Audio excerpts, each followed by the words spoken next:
Hello guys, welcome to the fresh new episode of the Prakhar से देवा show.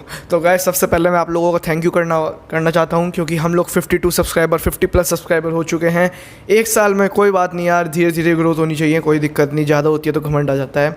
धीरे धीरे हमें और मोटिवेशन मिल रहा है, और आप लोग जितना हमें प्यार दे रहे हैं, लोगों के हमने कमेंट्स देखे, अच्छे लगे हमें सुनने में, तो पढ़ने में अच्छा लगा हमें कि आप लोग सपोर्ट दे रहे हैं अपना। So guys, thank you once again. तो गाइस, आ जाते हैं टॉपिक के, अपने वीडियो के पॉडकास्ट के टॉपिक पे। तो आज हम बात करने वाले GR infra projects limited IPO के बारे में। ये कंपनी अपना IPO लेके आ रही है, इसके हम डिटेल्स शेयर करते हैं। ये जो मैं आपके साथ शेयर कर रहा हूँ, ये मैं IIFL का है, उन्होंने एक समरी बनाई थी, वो मैं आप लोगों के साथ शेयर कर रहा हूँ। सो गाइस, ठीक है, कंटिन्यू करते हैं। तो सबसे पहले हम बात कर लेते हैं फेस वैल्यू की। जो फेस वैल्यू है शेयर की, वो 5 रुपीज़ है। इशू साइज़ 963.28 करोड़ रुपीज़ है, और हम लोग 17 इक्विटी शेयर्स के लिए लॉट कर सकते हैं। प्रमोटर प्री IPO है इसका, प्रमोटर ग्रुप का 88.04, और पोस्ट IPO 86.54 हो जाएगा। पब्लिक 11.96 है प्री IPO, और पोस्ट IPO 13.46 हो जाएगी। जो शेयर रिजर्वेशन है QIBs के लिए, वो है 50% नेट इशू का, और NIIs के लिए 15%, 15%, और रिटेल के लिए 35% जो हम लोग हैं। जो कंपनी की लीडरशिप है वो है Ajendra Kumar Agarwal, managing director and promoter है। विनोद कुमार अग्रवाल जी इसके chairman, whole time director and promoter है, और आनंद राठी ग्रुप CFO हैं। और जो इशू बैंक्स हैं वो आप सब लोग HDFC, ICICI securities, Kotak Mahindra, Motilal Oswal, SBI, और market and Equirus capital private limited. और जो रजिस्ट्रार है वो KFIN टेक्नोलॉजीज प्राइवेट लिमिटेड है। अब हम कंपनी के ओवरव्यू के बारे में बात कर लेते हैं। तो GR इंफ्रास्ट्रक्चर लिमिटेड एक ऐसी कंपनी है जो रोड इंजीनियरिंग और procurement and construction EPC, engineering, procurement and construction है। Design and construction of various roadways highways project across 15 states है इसका 15 स्टेट्स में है भाई, 29-30 स्टेट्स में से, और 7 UTs में से इस पे 15 और 15 स्टेट्स में इसका दबदबा है, इसका काम है। द कंपनी वो इनकॉर्पोरेट हुई थी वो 1995 दिसंबर में हुई थी। कंपनी का जो मेन जो टास्क है वो 3 उसमें है। सबसे पहले सिविल कंस्ट्रक्शन एक्टिविटीज़ है, development of roads highways and on a BOT, build operate transfer, इस पे है। बोट के बारे में आगे बात करते हैं। एक EPC है, उसके बारे में थोड़ा आगे बात करते हैं।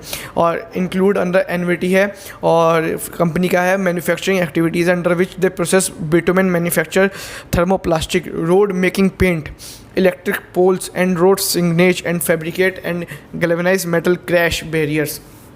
तो गाइस, आप ये सोचोगे बिटुमेन क्या है। बिटुमेन होता है जैसे हम चारकोल होता है ना, जिससे रोड बनती है, समझ लीजिए वो है। मैन्युफैक्चरिंग थर्मोप्लास्टिक और रोड मेकिंग पेंट, जो कि रोड मेकिंग में पेंट लगता है, देखा अपना होगा, येलो कलर का एक पेंट चल रहा होता है, वाइट कलर का एक पेंट चल रहा होता है, वो होता है। और इलेक्ट्रिक पोल, जो हमारे लाइट वाले खंभे होते हैं। और रोड साइनेज जैसे रखा होता है, speed breaker ahead, railway crossing ahead, ये सब लिखा होता है। Stop, parking, rest area head, ये सब बनाती है। कंपनी का काफ़ी डाइवर्सिफाइड है, मेनली इंजीनियरिंग कंस्ट्रक्शन कंपनी है ये। और इसमें काफ़ी अच्छा बेनिफिट हमें मिल सकता है। जैसे आजकल हम देख रहे हैं इंडिया में मोदी सरकार काफ़ी ज़्यादा रोड्स पे कंस्ट्रक्शन पे दे रही है, काफ़ी नए नए कॉरिडोर्स बनाए जा रहे हैं, तो कंपनी को काफ़ी बेनिफिट है उस चीज़ से। अब बात कर लेते हैं ऑब्जेक्ट्स ऑफ द ऑफर के बारे में। ऑब्जेक्ट्स कंपनी का है 11,50,8704 शेयर। कंपनी अपने शेयर सेल कर रही है, जो 963.28 करोड़ के लिए हैं, अपर प्राइस बैंड पे अगर जाता है। और ये proceeds will directly go to selling shareholders. तो ये ऑफ़र फॉर सेल है कंपनी का ज़्यादा। कंपनी का जो हम बात कर लेते हैं CAGR, वो 21.86। कंपनी के फाइनेंशियल्स के बारे में बात कर लेते हैं। जो रेवेन्यू फ्रॉम ऑपरेशंस है वो इंक्रीज़ हो रहा है। Earning EBITDA, earnings before interest, tax, depreciation and amortisation, ये इंक्रीज़ हो रहा है। और जो इनका मार्जिन है EBITDA, earnings before interest, tax, depreciation and amortisation margin, EBITDA margin 24.90% financial year 2019 में, 25.49% 20 में और 24.19% फाइनेंशियल 21 में। प्रॉफिट आफ्टर टैक्स इनका इंक्रीज़ हो रहा है। प्रॉफिट आफ्टर टैक्स मार्जिन इनका 13.46 2019 में, फिर 12.47 2020 में और फिर 12.06 2021 में। जैसे कंपनी इंक्रीज़ हो रही है थोड़े मार्जिन उसके कम हो रहे हैं। EPS जो कंपनी का है 73.91, फिर 82.59 और फिर 98.31। अर्निंग्स पर शेयर इंक्रीज़ हुआ है। नेट डेप्ट टू इक्विटी 0.86, 0.87 और 1.07 है, जो कि ठीक ठाक है भाई, सही है। कंपनी का जो मेन फोकस है EPC पे है। EPC का हम आपको मतलब अगर बताएं तो उसका मतलब होता है engineering, procurement and construction.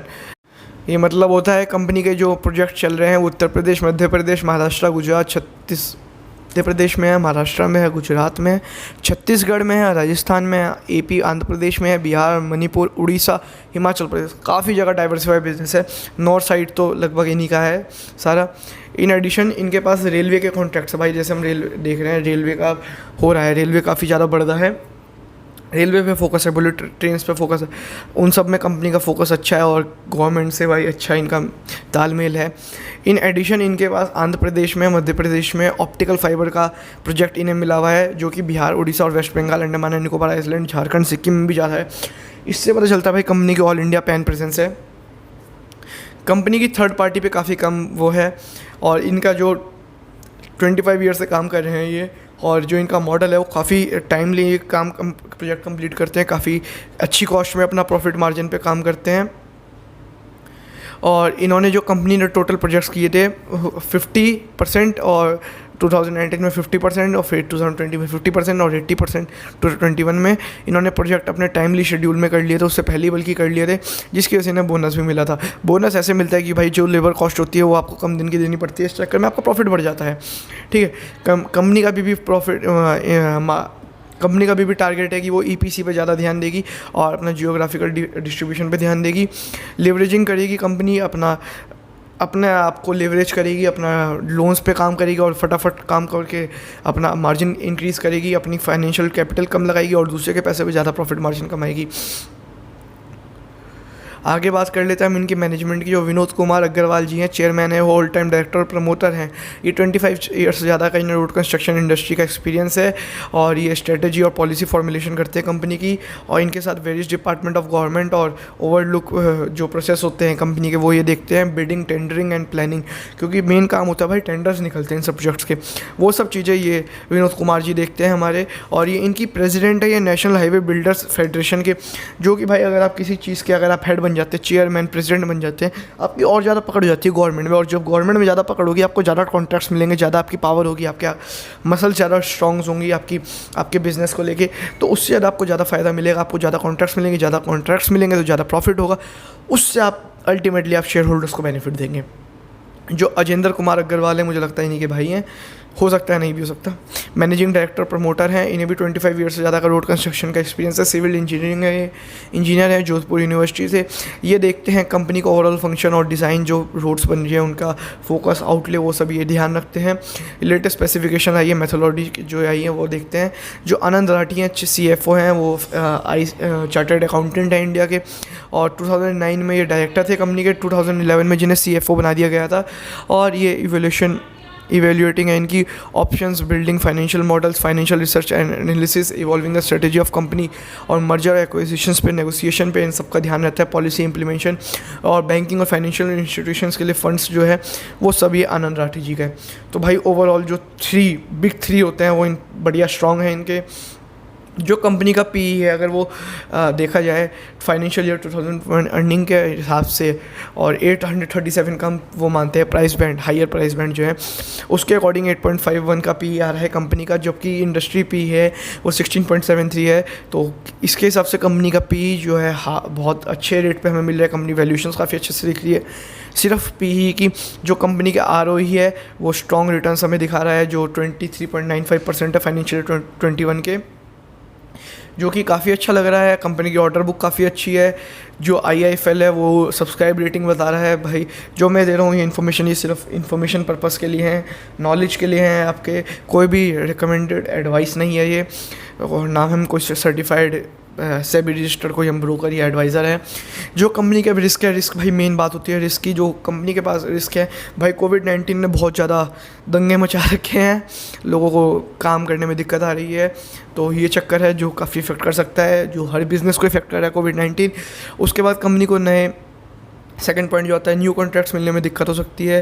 Company को अगर स्टेट गवर्नमेंट्स कोई रूल वूल चेंज करती है, गवर्नमेंट जैसे हर बार बजट में चेंजेस आते हैं, अगर कुछ वैसे चेंजेस आए तो कंपनी को उससे ज़्यादा नुकसान हो सकता है।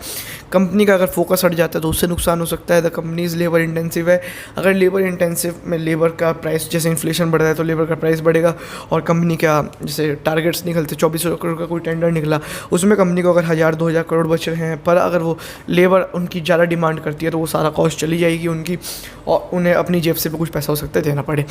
डिले, अगर कंपनी डिले करती है तो उन्हें लेबर को ज़्यादा चार्जेस देने पड़ेंगे, ओवर रन्स हो जाएगा, टर्मिनेशन हो जाएगा ऑफ कंसेशंस, तो वो सब कंपनी को दिक्कत हो सकती है।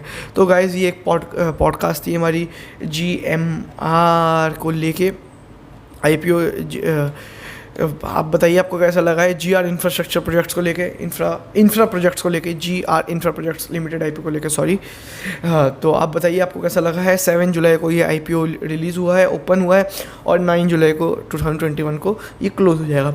तो हमारी न्यूट्रल, हम कुछ रेटिंग नहीं दे सकते भाई, हम कुछ नहीं है ठीक है। तो गाइस आप बताओ आपको पॉडकास्ट कैसी लगी। अगर आप बाय कर रहे हैं इस पॉडकास्ट, अगर इस GR इंफ्रास्ट्रक्चर लिमिटेड IPO को, तो नीचे बाय लिखिए, सेल कर, मतलब अगर कुछ नहीं कर रहे तो लिख दीजिए we are ignoring it. And अगर आप कंफ्यूज हैं और पैसे नहीं है भाई, तो हमारी तरह लिख दीजिए खाली। सो गाइस यही थी आज की पॉडकास्ट, उम्मीद करता हूँ आप लोगों को अच्छी लगी हो। So guys till then keep supporting, keep loving, Prakash Deva signing of, bye.